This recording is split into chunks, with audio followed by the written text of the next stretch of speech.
Seguimos, estamos en la mesa de este viernes 1 de septiembre de 2017. Estamos con Gonzalo Pérez del Castillo, Mauricio Rosenkopf, Ana Ribeiro y Juan Grompone. ¿Terminó ya el chiste de Gonzalo? ¿Puedo pasar al punto siguiente del orden del día? Este no es para reírse, no, señores, señora. ADEMUS, la Asociación de Maestros de Montevideo, realizó ayer un paro de 24 horas en protesta por las agresiones que sufrieron el miércoles una maestra y la directora de la Escuela 251, ubicada en Avenida Villani, Camino Lecoq, barrio Conciliación. Estas docentes fueron golpeadas por la madre de un alumno que había sido citada a la escuela por un simple seguimiento de su hijo. En un audio que circuló ayer por WhatsApp, la directora dijo que fue horrible lo que tuvo que presenciar y después sufrir ella misma.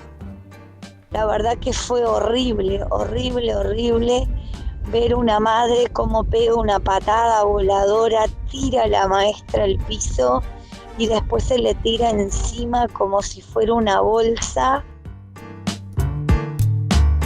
La Fiscalía solicitó el procesamiento con prisión de la madre agresora y también la remisión de las actuaciones cumplidas al juzgado de familia especializado en violencia doméstica que por turno corresponda.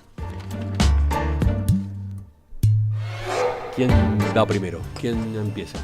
Gonzalo, dale tú. Gonzalo. ¿Yo? ¿De vuelta? Sí. Que estoy de vuelta. Bueno, yo creo que esto es una cosa absolutamente espantosa, lo que sucede, como son muchísimos actos de violencia. Pero no creo que esto sea particularmente, que se dé particularmente en el Uruguay.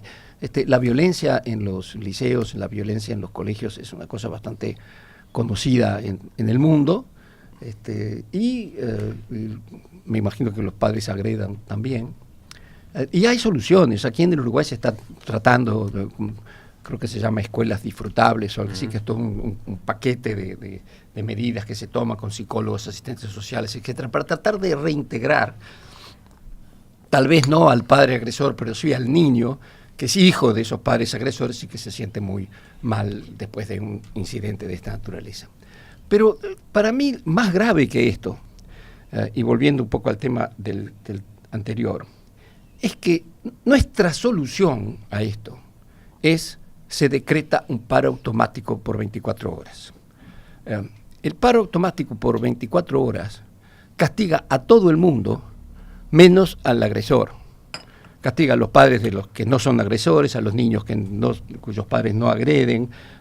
Es una medida absurda, verdaderamente absurda. Pero que podría ser para desalentar, pero no desalienta a nadie. Exacto. Y aquí voy a leer, y con esto termino, las palabras del señor Cayani, consejero de primaria.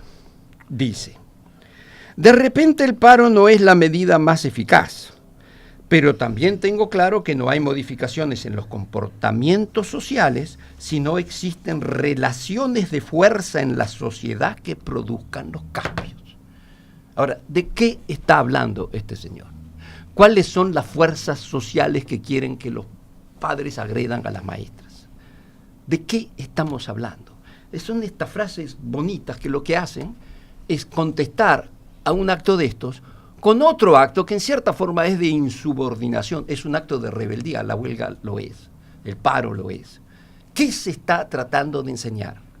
Nada. Y sin embargo se usan estas frases bonitas que dejan boca abierta a mucha gente diciendo, sí, qué sensibilidad social la de este señor.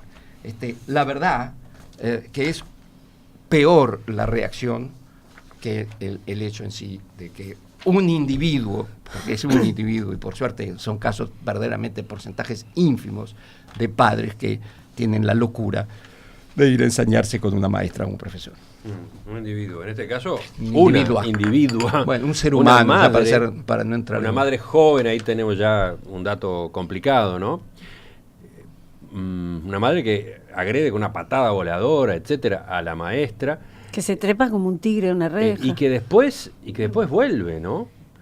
Cuenta la propia directora en el audio, después que ocurrió lo que ocurrió, la sacamos, pensamos que todo se había terminado, pero bueno, yo me había quedado con el niño que no quería irse de la escuela ni loco, quería quedarse escondido en la dirección, y ahí fue cuando la mujer me agarró desprevenida y me desplumó pensé que la cabeza me la partía en cualquier momento, cuenta la directora, que fue la otra agredida.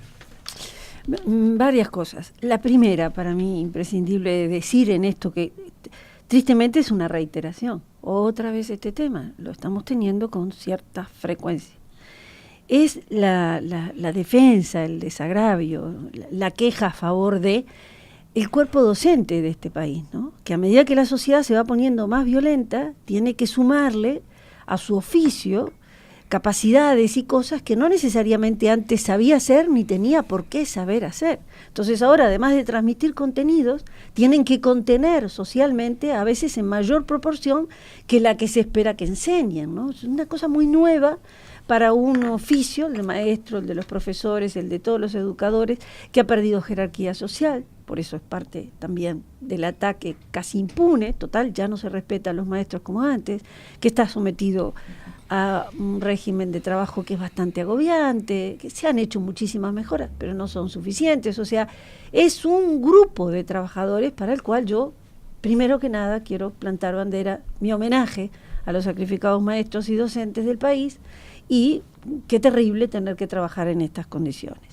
La segunda, lamentablemente ninguna de las medidas me parece apropiada. Por supuesto que no me parece apropiado el paro, que castiga y sobre todo quita clases a quienes precisan tener la mayor cantidad de clases posibles.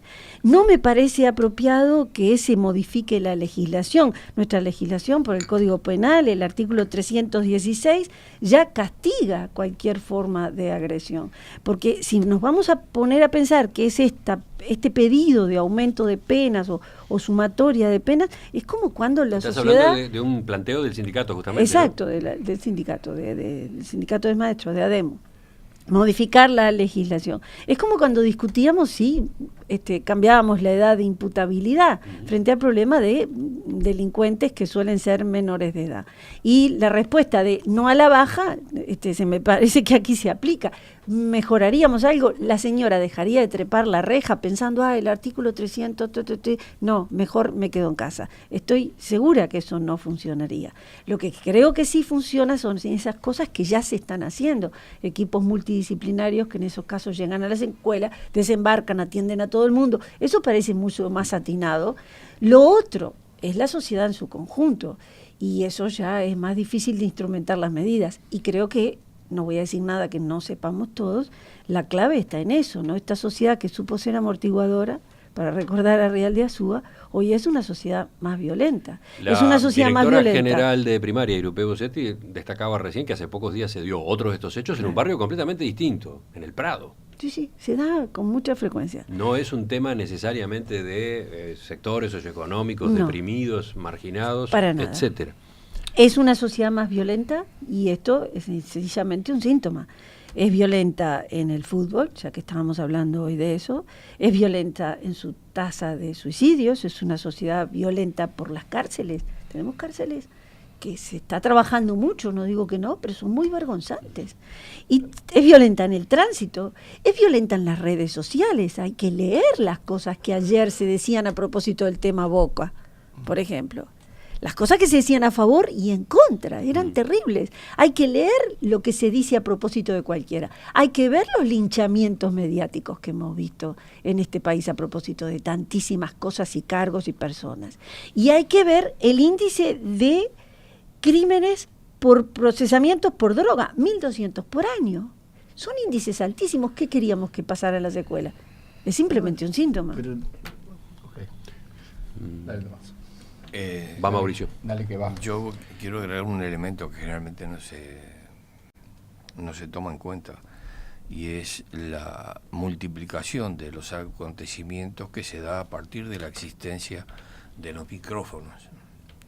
Es decir, la magnitud que adquieren estas cosas, que son tremendas, que nadie va a cuestionar lo desgraciado que es este hecho, pero te encontrás con que en las pantallas de las redes, no sé por qué no intervengo en ellas, y te encontrás con que un acontecimiento de esta naturaleza, antes que nada, es una noticia. Es decir, la noticia de que señora agredió a una maestra y a la directora, estaba totalmente desacatada, digamos. Ahí hay una afección que toca también a los niños. Y la multiplicación de estos hechos, bueno, sí, es una multiplicación que se da fundamentalmente en los medios. Se agiganta, se agranda, se comenta, se le pregunta a una vecina, se le pregunta a usted alguna vez. Uno queda abrumado de tanta cosa. Y la otra cosa es cómo reaccionan las organizaciones gremiales. A uno le preocupa, es una vieja preocupación, esa acentuación de la corporativización de gremios que son muy nobles. El dirigente sindical es un hombre de mucho peso, de mucho prestigio, que está en el sitio que está, pero tiene que asumir también la responsabilidad de estar en una conducción donde te encontrás que se inventan formas de paralización y dejar a los niños sin escuela, se llegó a crear la resolución de los paros preventivos. Por las dudas de lo que pueda pasar, se hacen paros. Dicen más de uno de nuestros oyentes, la solución debería ser otra. Como docente gremialista, discrepo con esos paros, deberían hacerse jornadas de reflexión con los padres. Completamente de acuerdo. La directora general, Irupé Bosetti, decía hace un rato que en la escuela donde ocurrió esto, hoy se está haciendo justamente una jornada de reflexión. Sí. Pero, claro, no es este el único mensaje, hay varios. Por ejemplo, César, que dice,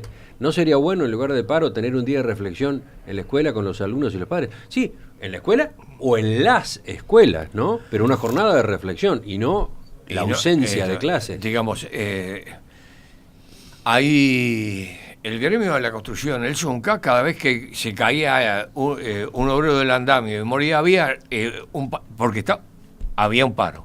Digamos, está totalmente justificado, está clarísimo, y estaban reclamando una ley que finalmente fue sancionada. Pero en este caso, ¿a quién se desalienta con ese paro? En el gremio de la construcción tenían que tomar medidas de seguridad para que los obreros no se estén cayendo de los andamios. Pero aquí, ¿a quién contienen con estas medidas? Juan. Bueno, quiero ser muy corto. Esto es manifestación de la violencia social en que tenemos y del deterioro de la educación. Es decir, el maestro ya no es más un referente, un ser respetable, un educador, sino que es un bandido que está maltratando a mi hijo y lo que sé cuánto, y por lo tanto merece que lo agarre a patadas.